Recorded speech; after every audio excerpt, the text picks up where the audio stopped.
Hello students, welcome to my channel economic zone. आज हम शुरू करने जा रहे हैं हमारा next topic, basic concepts used in micro economics. So our next topic is depreciation. Depreciation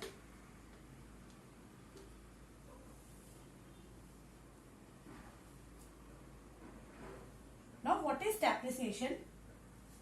Depreciation means it is also called consumption of fixed capital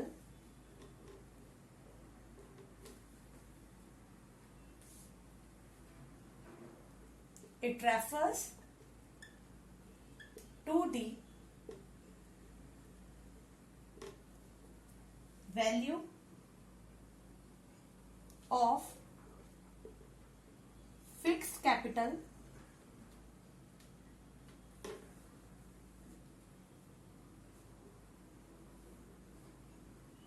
as consumed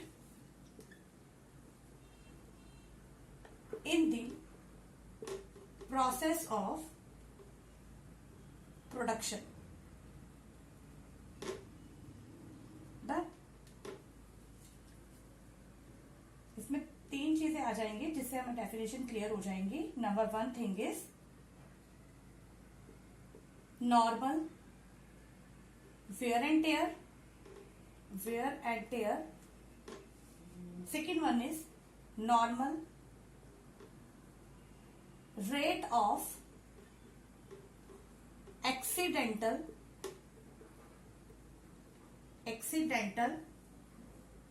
damages, and number three expected obsolescence. अब इसका meaning क्या है? See come to the first part, consumption of fixed capital.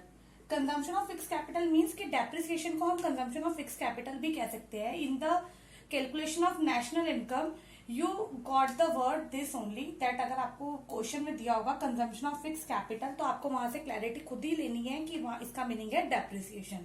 No, what do you mean by depreciation? Depreciation means it refers to the value of fixed capital as consumed in the process of production. Production के दौरान में जो भी हम fix capital की consumption कर रहे हैं उसे हम कहते हैं डेप्रिसिएशन। अब ये डेप्रिसिएशन होती कैसे है? Normal wear and tear. Wear and tear का मतलब है कि जैसे हम कोई भी रिपेयर करते हैं, कुछ तोड़फोड़ हो जाती है मशीनरी में या हम उसको कुछ रिपेयर कराते हैं तो उसको नॉर्मल वेयर एंड टेयर बोलते हैं। Normal rate of accidental damages means कि अगर कोई ब्रेकडाउन हो जाए आपकी मशीनरी में, उसको हम ठीक कराते हैं तो उसको हम बोलते हैं normal rate of accidental damage.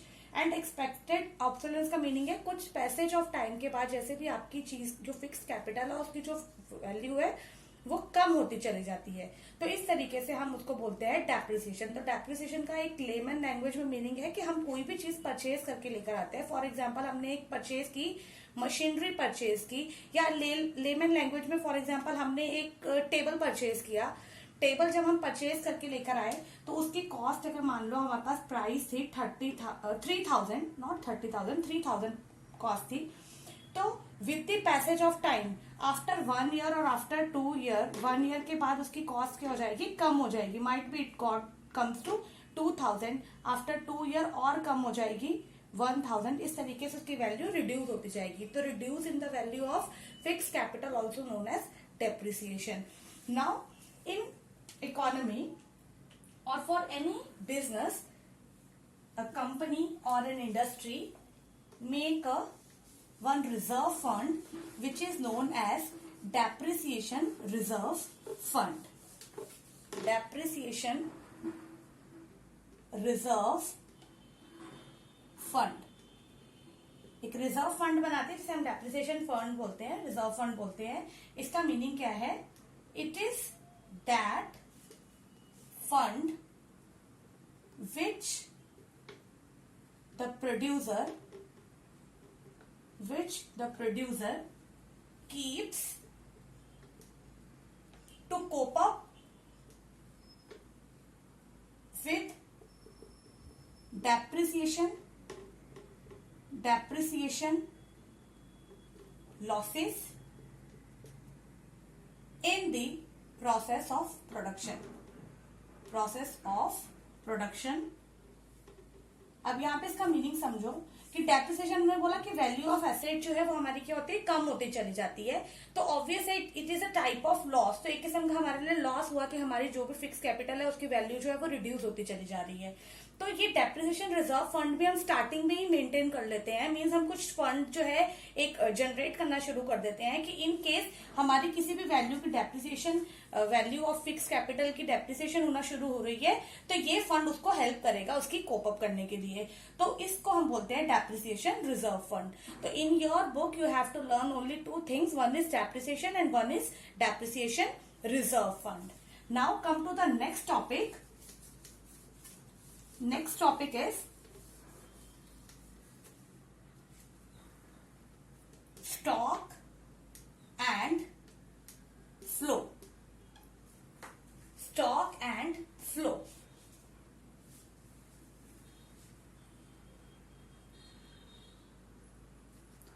Now stock and flow में first of all we have to do the meaning of stock. अब स्टॉक एंड फ्लो का पहले हम जनरल मीनिंग करेंगे कि स्टॉक क्या होता है. स्टॉक के नाम से हमें क्या समझ में आ रहा है, फ्लो के नाम से हमें क्या समझ में आ रहा है. स्टॉक का मतलब है जैसे हम बोले कि हमारे पास कोई चीज पड़ी है. फॉर एग्जाम्पल मैगी का एक एग्जाम्पल कर लेते हैं. ठीक है, एग्जाम्पल मैं लेमन लैंग्वेज इसलिए एक्सप्लेन करती हूँ so that you can clearly the meaning और understand the meaning of what I want to explain you. For example आप मैगी लेकर आए, मैगी के आप 6 पैकेट्स लेकर आए हो. ठीक है, तो 6 पैकेट्स को लेकर आना, आपके घर पे 6 पैकेट्स पड़े हैं, दैट मीन्स स्टॉक. और हर महीने फॉर एग्जाम्पल आपके घर में मैगी आ रही है, मतलब राशन आ रहा है, राशन के अंदर हमारे पास ग्रोसरी के सामान में हमारे पास क्या आ रही है, मैगी आ रही है. और हर महीने आपके अंदर 6 पैकेट्स हर मंथ आते हैं. तो दैट 6 मंथ्स जो हर महीने डिपॉजिट होता है उसे हम बोलते हैं flow. Done. So now come to the definition और meaning of stock and flow. First of all we start the meaning of stock. Stock का मीनिंग क्या है? Stock means stock are the quantities which are measured at a point of time. ठीक है, किसी एक point of time की बात कर रहे हैं, किसी एक पर्टिकुलर टाइम की बात कर रहे हैं तो उसको हम बोलेंगे स्टॉक. ठीक है, जैसे हमने मैगी का एग्जांपल किया था, 6 पैकेट्स आपके पास पड़े थे तो 6 packet means it called stock. अगर आप बाई चांस मान लो 2-3 पैकेट खा लेते हो, 2 पैकेट्स खा लेते हो और 4 पैकेट्स बाकी हैं तो हमारे पास स्टॉक ऑन दैट डे क्या हो जाएगा, 4 पैकेट्स. और जबकि हमारे फ्लो में कितने आ रहे हैं, 6 पैकेट, तो 6 packets comes under the flow. Now what is flow? Flow are the quantities. Flow are the quantities which are measured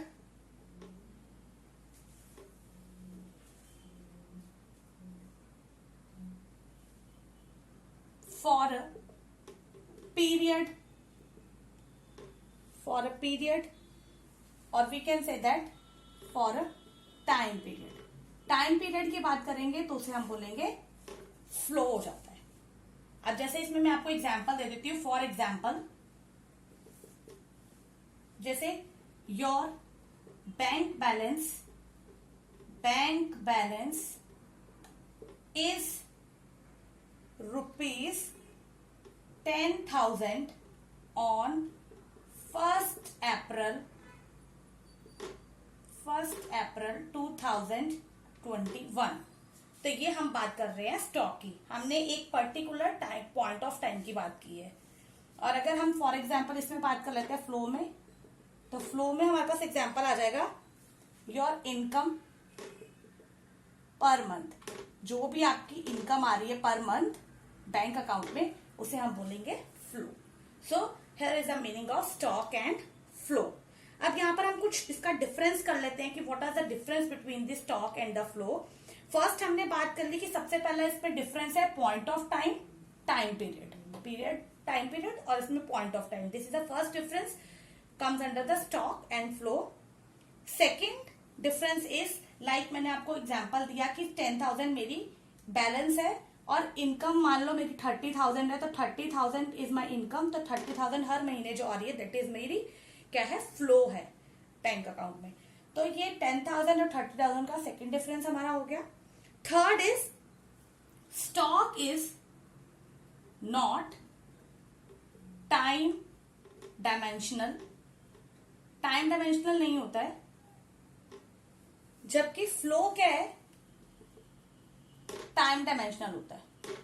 इसका मीनिंग क्या है, टाइम डायमेंशनल, इसका मीनिंग ये है कि जैसे हमने बोला कि हर महीने सैलरी आ रही है, मीन्स टाइम से रिलेटेड है, हर महीने सैलरी आना, तो it is a time dimensional process and it is not a time dimensional. And third difference is stock influence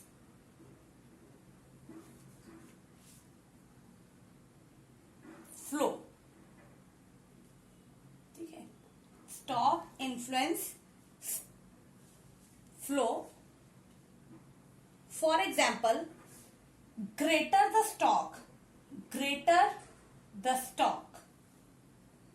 greater is the flow of goods and services। जितना ज्यादा आपके पास stock होगा, अब जैसे 30,000 मेरे को हर महीने आ रही है, अगर मेरे पास यहाँ पे 30,000 जमा करते करते मेरे पास बैंक का बैलेंस 1 लाख है, तो 1 लाख मीन्स मेरी परचेजिंग पावर क्या है, ज्यादा है, मीन्स मैं ज्यादा गुड्स एंड सर्विसेज को फ्लो कर सकती हूँ, मतलब ज्यादा स्पेंड कर सकती हूँ on purchase of goods and services. तो यहाँ पर मेरे पास 1 लाख क्या है, मीन्स स्टॉक ने इन्फ्लुएंस किया फ्लो को।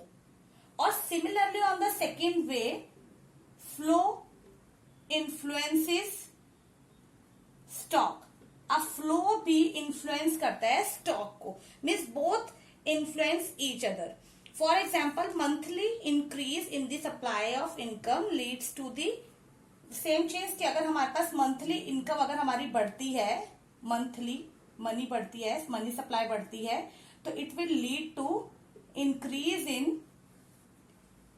Quantity of money. तो क्वांटिटी में स्टॉक को हमारी बढ़ाता है, क्वांटिटी ऑफ मनी। हम हर महीने 30,000 जमा कर रहे हैं, तो हमारे पास स्टॉक क्या है, अल्टीमेटली इंक्रीज कर रहा है। मीनिंग क्लियर हुआ, स्टॉक इन्फ्लुएंस करता है फ्लो को एंड फ्लो इन्फ्लुएंस करता है स्टॉक को। ठीक है, अब इसका ये हमारा मीनिंग यहाँ पे फिनिश होता है, स्टॉक एंड फ्लो। इसमें हम एक और कर सकते हैं difference, that it is a static concept. Static means जो स्टेबल रहता है, and it is a dynamic concept. Dynamic means dynamic concept which means it changes with the passage of time। तो ये चेंज होता रहता है, डायनेमिक कॉन्सेप्ट है। Thank you, have a nice day. आपको मेरी वीडियो कैसी लगी प्लीज मेरे कमेंट बॉक्स में मुझे मैसेज जरूर करें। Thank you.